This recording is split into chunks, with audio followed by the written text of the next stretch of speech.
All right, let's get started.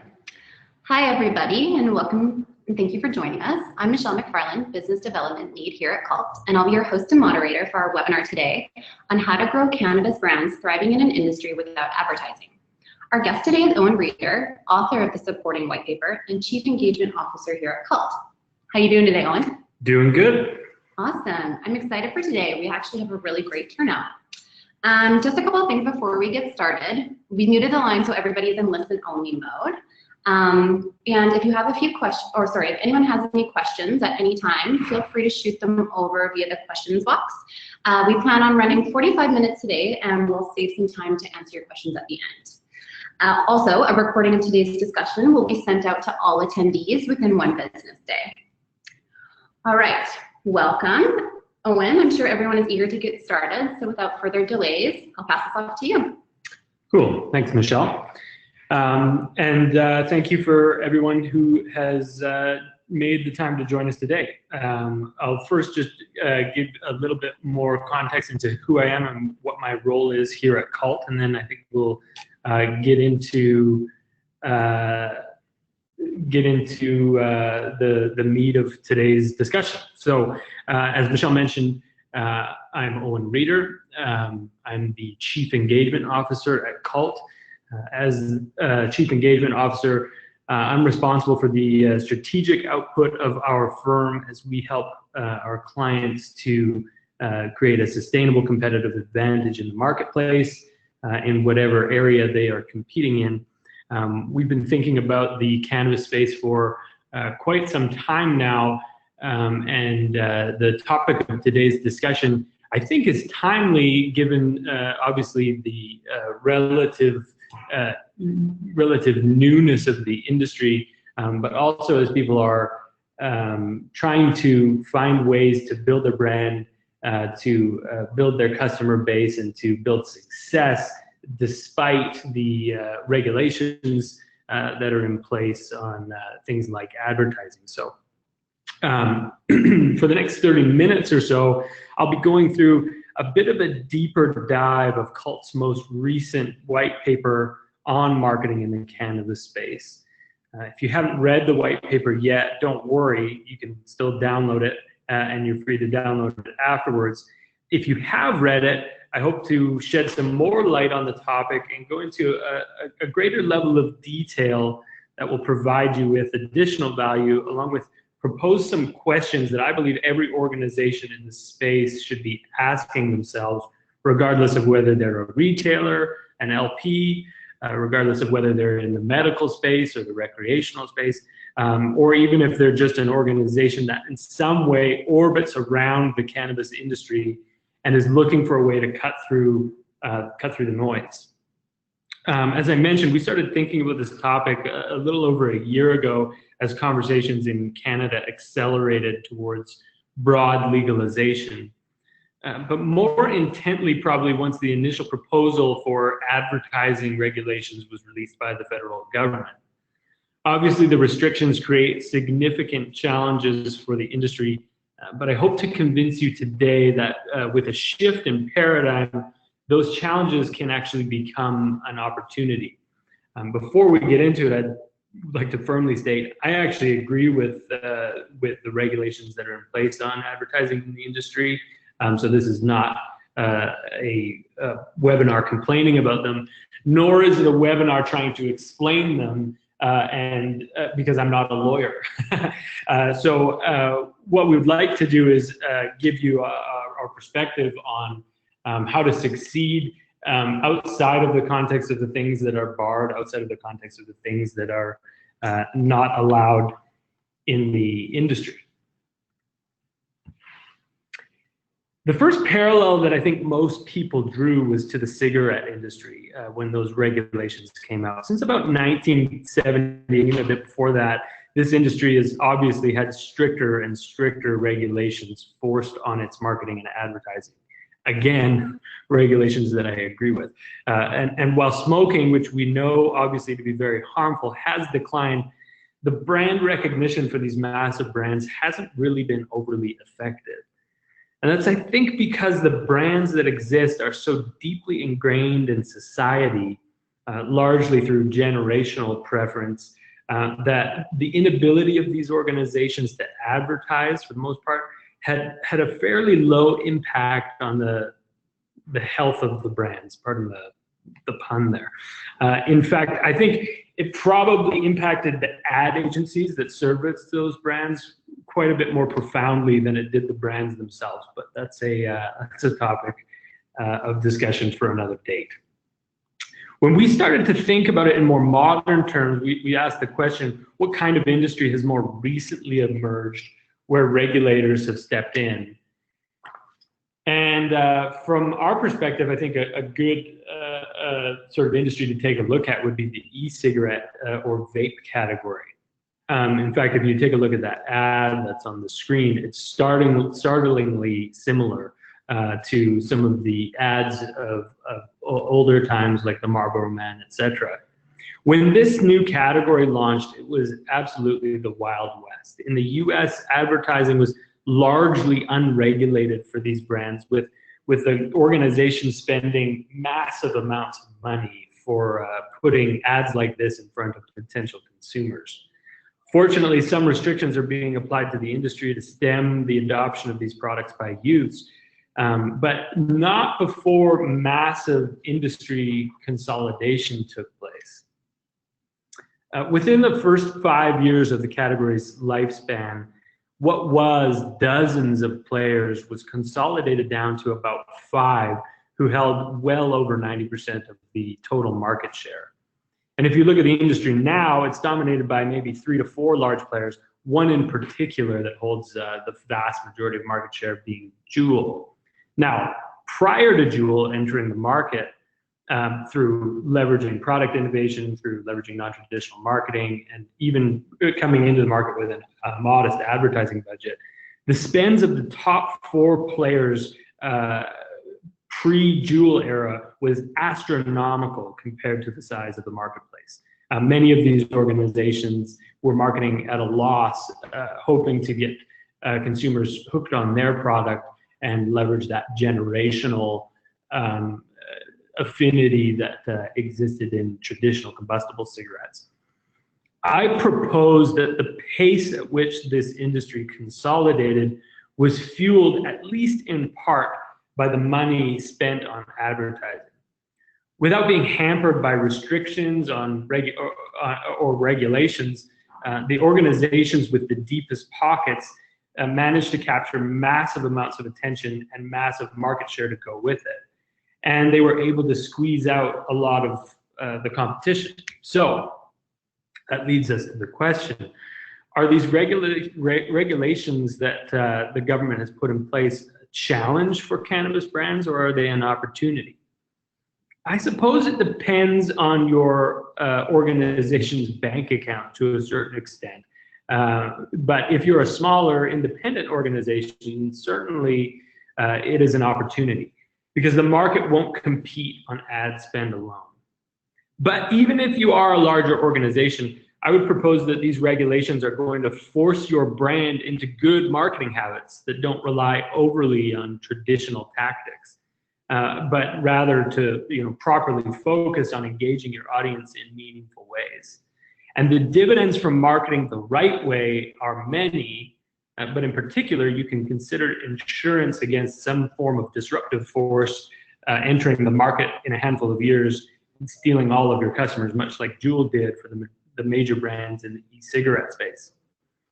I plan to spend the rest of our time, for the most part, discussing the 4 points mentioned in the white paper in a little bit more detail. These are the 4 points that we believe at Cult will impact the success of your brand in the cannabis space by not relying on mass advertising or even trying to carefully skirt the regulations that are put forth by the government. Quickly, some context for those of you who aren't familiar with Cult. Cult is an engagement firm that works with CEOs and CMOs from organizations who are looking to achieve a sustainable competitive advantage by creating a cult following. And to put that into other terms, we would define a cult following as a group of fiercely loyal and incredibly vocal advocates who want to engage with your brand and are willing to do so without the use of coupons, discounts, point systems, or mass advertising and the like. The success of our work with many of our clients stems from an organization-wide paradigm shift. And that shift is a change in thinking that results in moving the goalpost from strictly customer acquisition, which would be, buy from me once, and even beyond customer loyalty, which would be buy from me many times, towards customer advocacy. Buy from me and then tell everyone who will listen about it. By focusing on advocacy instead of acquisition, your decision-making framework changes in your organization. And you start to prioritize new things in your marketing, which leads to a healthier, longer living brand. Our firm has written extensively on the topic, which you can find much of our thought leadership on our website. But you can also pick up our book called Fix, which it outlines 10 core principles that the most cult-like brands hold in common to gather their cult-like following. We also created an event that takes place every February in Banff that celebrates the most cult-like brands and gives the rest of us a chance to learn from their playbooks. That event obviously is The Gathering. Now, I recognize that that was all a shameless plug for some of the things that we've been doing, but I will make up for it in the following way. I'm going to give away a couple of copies of our book, Fix, to the first few people who reach out to me on LinkedIn with a comment or with feedback about this webinar or the white paper. Now on to the meat. How do you thrive in an industry without advertising? The first principle that we mentioned in the white paper is a principle around purpose. It's incredibly important for the success of any brand in this space, or frankly any space, to define and to be driven by a powerful purpose. Most of you are probably familiar with Simon Sinek's famous TED Talk, Start With Why, which does a very nice job expanding on this idea. But for those of you who haven't watched it or heard that TED Talk, this principle revolves around the fact that consumers, employees, and investors alike are more attracted to organizations that are driven by a compelling and noble ethos, a purpose that extends beyond the pursuit of profit and even sometimes beyond the product or service itself. Purpose typically connects with a value set that's shared between the organization and its core group of customers, allowing for a strong bond to be formed, oftentimes before people even purchase. In fact, this principle is so effective that it works in even the most highly commoditized consumer goods. One of my favorite examples is found in the peanut butter aisle. Of all of the hundreds of brands of peanut butter available to consumers in North America, that are, by the way, for the most part, exactly the same, one in particular stands above the rest, dominating market share with over 30% of the total market spend on peanut butter.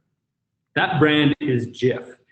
Jif's nearest competitor, Skippy, holds about half that amount of market share, somewhere in the 15 to 16% range, while every single brand aside from those two out of hundreds holds single digit or even less market share.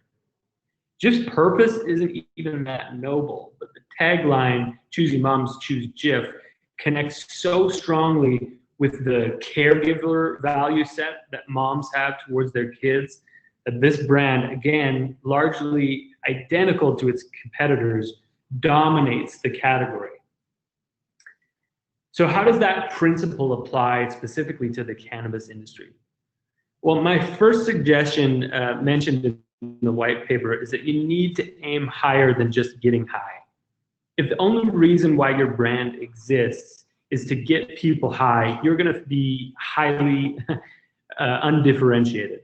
And you're going to leave behind the massive opportunity that exists within the space that falls into what I refer to as the skeptical majority. The people who haven't tried it, or maybe they've tried it once or twice, but they still hold a strong stigma towards the plant, towards the concept of the stoner, so to speak. Rather, I would encourage all of you to aim higher, to pick something that is more meaningful as your reason for existence, and try to connect with the skeptical majority, not just for your sake, but for the sake of the entire industry. I believe that all of the potential in this space is hinging on a brand's ability to bring these types of products into a more mainstream view from the population at large. Secondly, I think you need to ensure that your purpose is developed with a strong understanding of who you are and who you're trying to build advocacy with. If you don't understand who your audience is, you need to define them so that you can accurately connect with them through your purpose. And then finally, you need to practice what you preach. Every provocative positioning or provocative purpose, no matter what industry you're in, needs to be backed up with compelling proof points to make your purpose authentic. If you just make a claim, this is what we stand for, and none of your behavior represents that statement, consumers are able to very quickly sniff out the lack of authenticity there, and you'll actually probably be doing more harm than good. So a few questions that I would encourage you to ask yourselves at your organizations as you ponder the idea of purpose. Number one is, how well do you know your target audience? Number two is, have you identified a noble purpose that aligns with your audience's values? And then number three, does everyone in your organization describe your purpose in the same way? Oftentimes when we start working with organizations, even the leadership team is not capable of describing their purpose in the same type of language or even in the same kind of context. And that's a problem. It needs to be very consistently communicated throughout the entire organization. Which leads us to the second principle discussed in the white paper.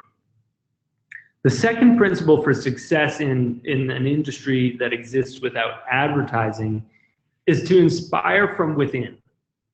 This means that you need to connect with your staff and you need to invest in them in the same way that you would your customers. When done right, inspiring from within is just one manifestation of the purpose we discussed previously coming to life in your organization. Many organizations look at their employees as resources, hence the term human resources. Or in other words, they look at them as tools at the company's disposal to try to meet its goals. But that blindly ignores the first word, humans. It's human resources. And that's a big step that most brands are still making. And that goes well beyond the cannabis space. But done right, an inspired and engaged workforce will create a powerful first group of advocates for your brand.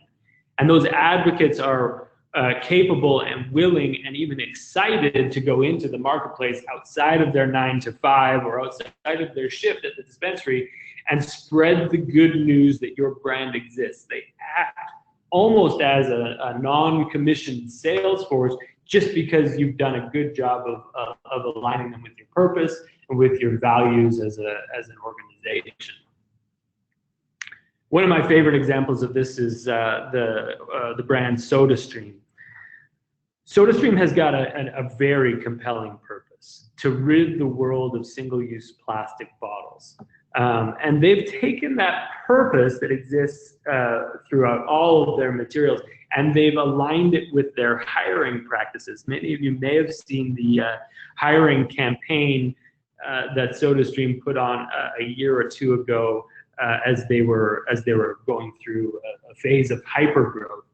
They took that purpose and they influenced the entire campaign just for the purpose of recruitment, mind you, to share their purpose and connect with an audience, all the while demonstrating a funny, lighthearted personality for the brand. Anytime an organization decides to properly invest in its staff from the beginning all the way through their tenure at the organization, the benefits are powerful, including higher productivity, better overall customer experience, fewer sick days from staff, and a whole host of other benefits that come from a highly engaged workforce. In fact, this is a topic that I've published on previously. We have a white paper available on our website that discusses rethinking employee engagement.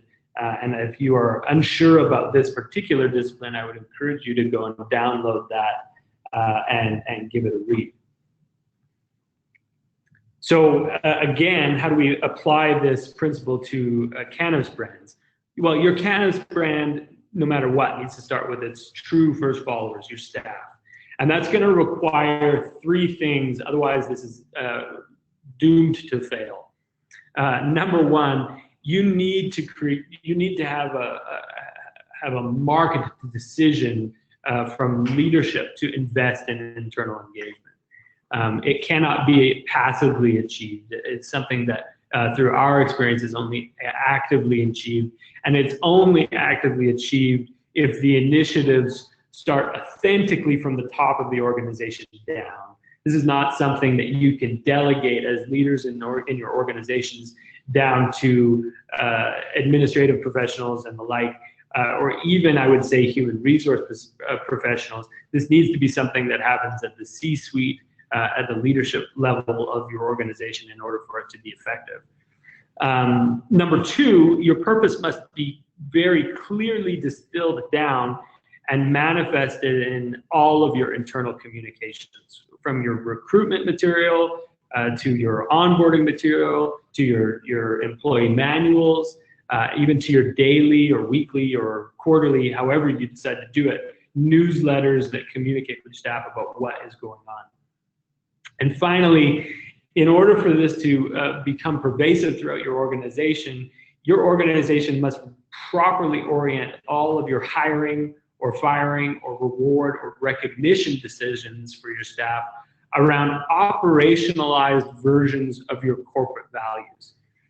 In other words, it's one thing to say, we value inclusivity, but if you fail to operationalize that down to a very specific set of behaviors, then your corporate value will forever remain just words in an employee manual gathering dust on a bookshelf, rather than being a powerful influencer on your organization and a powerful competitive advantage for your firm. A few questions to ask yourself.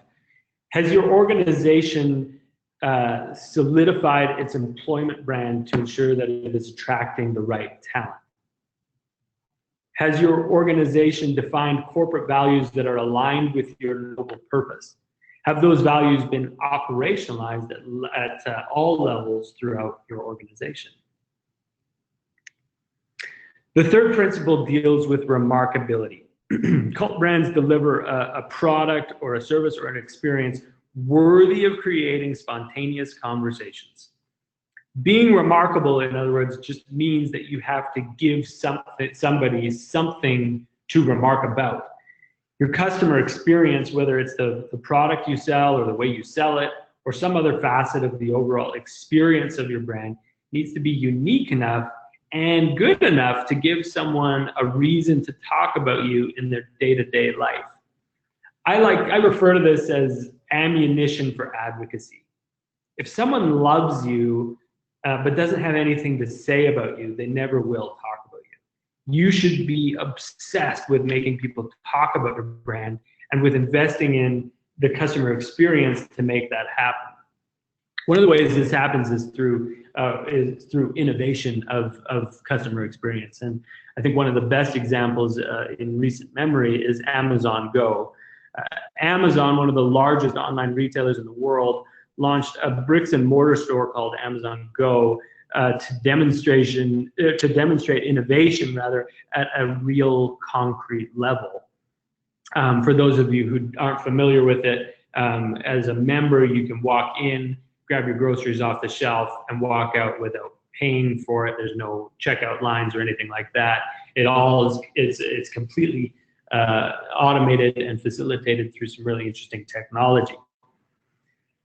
I'd be surprised if any of you hadn't heard of Amazon Go at this point, because the experience is so remarkable that the press that they got, the PR that they got, the conversations that regular people were having around this experience that they've never even tried were extremely pervasive throughout society when this launched. In fact, to date, there are only 6 Amazon Go stores, but they're so remarkable that I think like a vast majority of North Americans and even people across the world are familiar with the concept without even ever shopping there.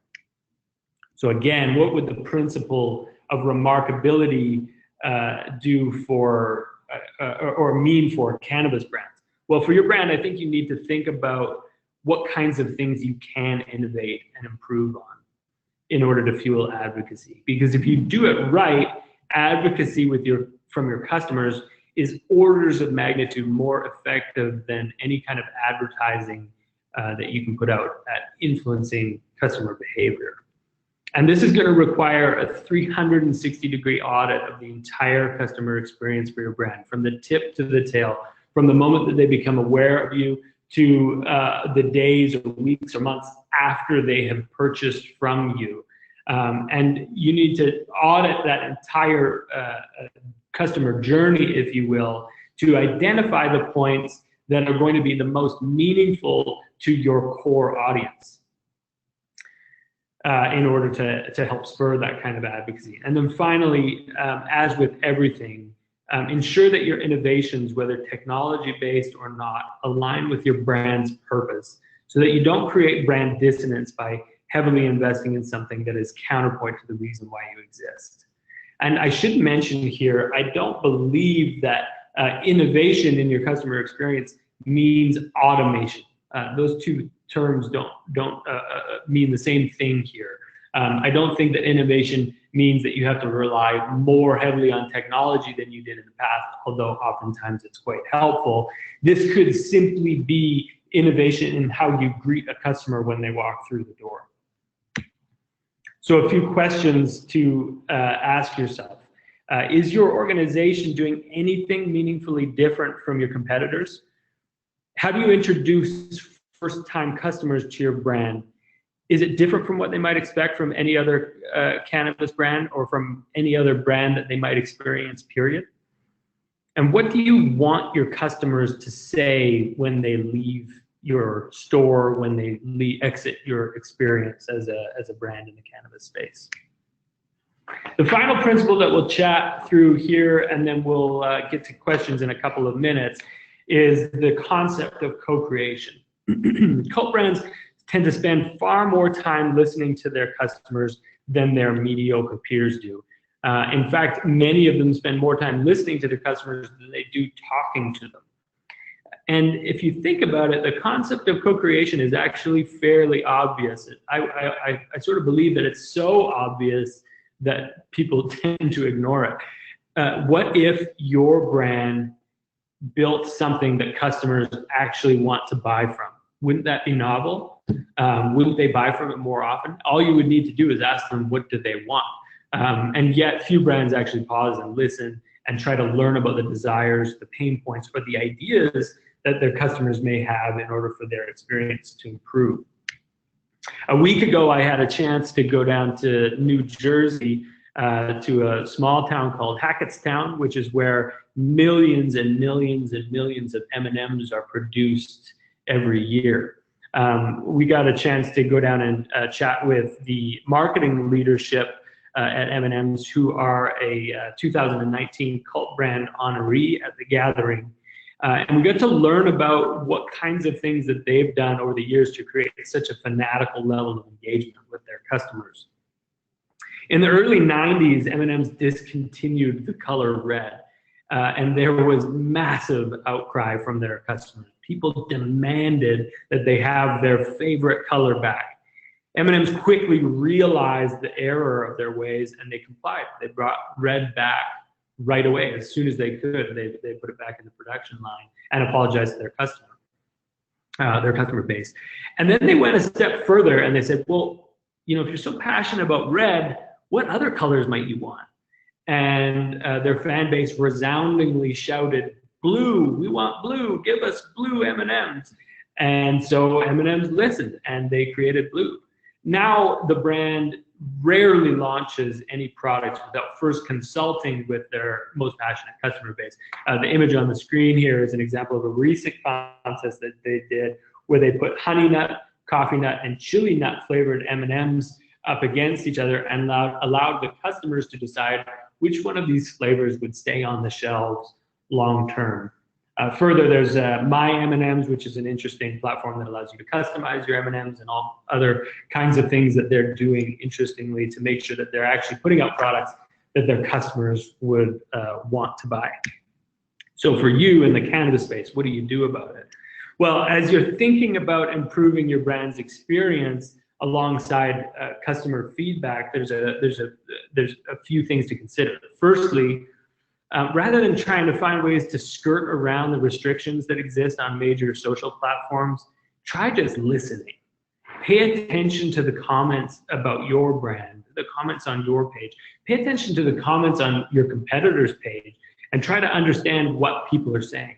And don't just stick to the sort of the big three mainstream social networks. Get into some of the niche stuff, Leaflies or the Lifts of the world, and understand what customers want. Try to understand what customers want. There is a wealth of information available to you out there.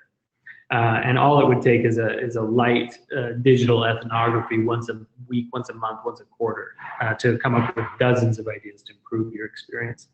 Secondly, train and empower your frontline and service staff to identify common issues and complaints and ask them to engage with your customers in ways to directly ask them what they want. And then thirdly, ensure that your organization is set up with a discipline of constant improvement at all levels so that new ideas can be launched and tested and then improved rapidly rather than going through months and months of bureaucracy or failed efforts and low adoption rates among staff and whatnot. Being nimble here is incredibly important. Again, like the other principles, a few questions I would encourage you to ask yourself. What do you want your customers to say about your brand when they leave? Is your organization actually doing anything meaningfully different from your competitors? And how do you usher first-time users into cannabis or first-time users into your brand? A couple thoughts before we wrap up and go to questions here. Here's the deal. This approach to marketing is overwhelmingly more powerful than the traditional approach that most brands stick to. In fact, there's strong evidence that supports that this paradigm shift creates meaningful long-term benefits for your organization. Brands that follow these principles are 6 times more likely to enjoy the following benefits. 6 times more likely to have their consumers pay attention to ads and marketing. 6 times more likely to have their customers think better of the brand and repeat purchase. 6 times more likely, or less likely, as opposed to give in to competitive offers based on price or some other form of promotion. Your cult followers are 6 times more likely to recommend the product or service to somebody else, which is advocacy, much of what we've been talking about today. If your organization is publicly traded, they're 6 times more likely to invest. And when your brand screws up, because you undoubtedly will, every brand does, you eventually discontinue the red M&Ms or something like that, your followers are 6 times more likely to give you the benefit of the doubt and then move on, as they did in M&M's case. But the reality is this: despite that overwhelming evidence, few leaders are brave enough to actually follow through. Our experience has taught us that it takes a brave and empowered leadership team to do the right things for the long-term success of their brands, But those who are brave enough to make the right decisions will enjoy the dividends long into the future. So my encouragement to all of you listening is this: be brave, take risks, and dare to travel down the path of enlightened marketing. If you don't know how, feel free to reach out to us with questions now, or you can find me on LinkedIn anytime in the future. So we'll go to questions now, and you can start to type those into the box. But while we're waiting for you to do that, I'll offer up one final thing. For those of you who are interested in what we've discussed today, I'd like to offer you a gift of appreciation for participating in this one-sided conversation, and that would be a promotion code to attend the gathering this February 2019. You can find details for the event at cultgathering.com, and if you buy your ticket with the promo code OWEN300, me 300, then you'll receive $300 off of the current price. This is the 6th year of the event. It's an incredible event. It's an opportunity to sit at the feet of some of the most renowned brands with some of the most enlightened brand leaders and learn how to create change in your organization, be inspired to do better, and move your brand into a healthier space far into the future. So again, the promo code OWEN300, and you can find details for the event at cultgathering.com. Thank you very much. Awesome. Thank you so much, Owen. That was great. We'll get to a few questions here now. One of our listeners would like to know, what are some examples of noble purpose in the cannabis space? That's a good question. So noble purpose in the cannabis space, I think, is going to need to be different for every brand out there. I think it depends on whether you're going sort of the health and wellness route, the medical route, or the recreational route. But some examples that I've seen that I think are heading along the right path is freedom from synthetic pharmaceuticals. I think that there's a growing awareness in our society that some of the drugs we've been fed over the years to solve our problems aren't all that good for us. And so I think, creating a little bit of an enemy out of that is a purpose that I've seen that's good.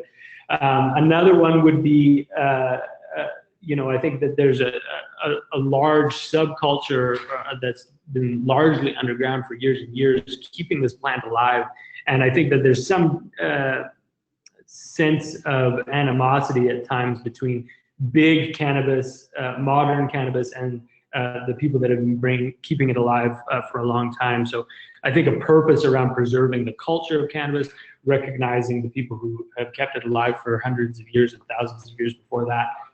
Those are some interesting facets that I've seen that I think are interesting. Awesome, thanks. Another one of our listeners would like to know, you mentioned the skeptical majority. How might the industry behave to bring more people into the fold? Yeah, so the skeptical majority is a group of people that are not actively opposed to cannabis, but are not actively advocating on its behalf or actively using it as a product. And it makes up a vast majority. I think up to, in some of the studies I've seen, 75% of total Canadians would be sort of in the skeptical or ambivalent majority. So I believe that one of the ways, first of all, I'll say I think that the success of the industry hinges on migrating more and more of those people towards adoption of the product. But secondly, I think it has to be done in new and innovative ways. It's probably unlikely that you're going to get a ton of the skeptical majority to just spark up a joint, especially for their first time using cannabis. So when I think about it, I think product innovation is very important there. Focus on unique product development, whether that's vapes, whether that's edibles, whether that's drinks and consumables. You need to be thinking about what kinds of products can I create in order to insert cannabis into the existing fabric of their lives rather than try to adjust the fabric of their lives and hope that they buy from you instead of somebody else. Great. We have another one here. Cannabis is regulated and now legalized because of the change in stigma, but also the evidence-based medicinal properties behind medicinal cannabis. Would education on the scientific-based health properties of cannabis be a worthwhile approach to engaging one's tribe and target demographic? Yeah, certainly. So first thing I'll say is I don't think the stigma's gone. I think the stigma is moving away, but there, our research indicates that there still is a stigma. But I think you're absolutely right that part of what's pushed for this change is a recognition that there are benefits to the product. Even though in current state, very few of those claims are actually substantiated through strong medical research. I think we're going to see that happening in the next few years as more and more funding migrates towards this space and more rigorous studies can be done to actually make claims that stand behind a product. But your note on education is bang on. I think that's excellent, because regardless of whether it's education around health benefits or if it's education around what it's doing to your body or your mind or what have you, or simply education on how to use it, there is a ton of ignorance out there. Even amongst like the 15% of people who would consider themselves advocates for cannabis, like fewer than 20% of those people understand what they're using. Like they don't understand necessarily even what CBD is versus THC. They certainly don't understand what strain they're smoking or its potency or what its effects are. They don't understand many of the other properties of the microcannabinoids and things like that. So you're right. Education is critical. I guess my caution would be if that's the flag you're going to plant in the ground as a brand, you're going to have to do it better than anybody else. And right now, there's a lot of brands trying to approach this from an educational standpoint. I'm not convinced that they're doing it as a manifestation of their purpose so much as they're doing it as a workaround or a skirting of the regulations. But my encouragement would be, if that's where you go, make sure that it's authentic to the purpose that your brand has. Hopefully that helps. Awesome. So we're getting it close to kind of the end here, so we're going to take one more question. Unfortunately, we can't get to everyone's questions, but Owen has asked that if you have any questions that you need answered that weren't answered today, to please reach out to him directly on LinkedIn. Again, his full name is Owen Reeder. Our last question here is, a listener wants to know, cannabis seems somewhat unique as it is an illegal product that is now legal. How does a brand help a customer unlearn what they think about the category? Is that something a cannabis brand should address? Must they work to legitimize the category in the eyes of the customers? And how do they do that? Yeah, I actually think it's in everyone's best interest to legitimize the category in the eyes of the consumer. I think that the more packages, the more products, and I recognize that there's some significant restrictions on packaging, but even in the health space where you get into products like CBD or hemp-based products, my preference would be to avoid putting the typical marijuana leaf icon on something. Like I think that the sooner we can disassociate cannabis from the stoner persona, the faster more people can get the benefits of this product. And the faster that the brands that are active in the space start to reap the benefits of the true benefits of reaching a far greater portion of the population. So in short, I'd say it is every brand's responsibility to try to move the product and the category more towards a mainstream and further away from sort of the fringes of society. That would be my belief. I also believe that because I think many people can benefit from this plant, and so if we don't do a good job as marketers, then there's going to be a lot of people who don't get to reap the benefits of experiencing the plant. As Michelle mentioned, I'm sorry that we're out of time here, but any of the other questions that you guys have, just shoot me a note on LinkedIn, and I'll spend some time today and tomorrow making sure that I get back to everybody with specific questions. All right, that's it for today, guys. Thank you so much for attending our webinar on growing cannabis brands. I hope you all have a wonderful weekend.